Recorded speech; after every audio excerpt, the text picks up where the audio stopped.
He tried a couple of times to come back because my mother was alone with 4 children.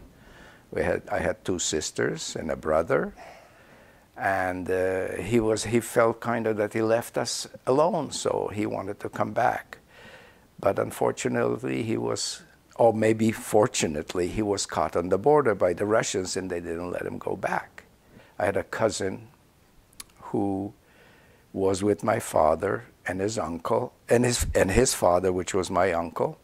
So he was a young 17-year-old man, and he got through the border. Was a little creek, you know, a little river. He just jumped over it, and he rented a Polish farmer with a buggy and a horse, and he came in carrying a cross in front. He was walking with the cross in front, and the horse and buggy was following him. That's what I remember. And he came in and to take his mother, which was my mother's sister, and his family out. But he told my mother, "Why don't you come with us?"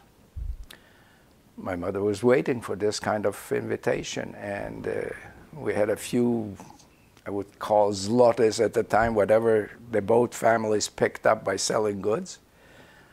And we went, I remember because I was the only one sitting on the buggy in the back, and the horses were pulling us, and my grandfather, who was walking with a cane, was behind us, and he was waving to us until it disappeared, until it was too far to see. He didn't want to go with. He had a home, he had a house, and my mother's younger sister, who was 19 or 20 years old at the time, she didn't want to leave her parents alone, so she stayed behind because we wanted to take them all, and they didn't want to go. So I remember that, and I remember we were staying overnight in this farmer's barn, and there was nothing to eat except red beets, which he had harvested maybe. And my mother said, "He's going to kill us. They're going to kill." We were petrified. We were afraid. So everybody was up. I must have fallen asleep. I was a child.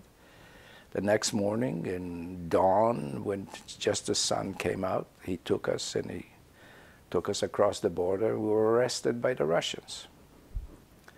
So the Russians picked us up and put us in jail. Not me, but the rest of the family was in jail. Me, they let me play around till they sorted out, till they registered us, and then they let us go, and they put us wherever you have to go. So my father came. He took us to a little town where he found a room and board where we had to stay. And we settled for a little while.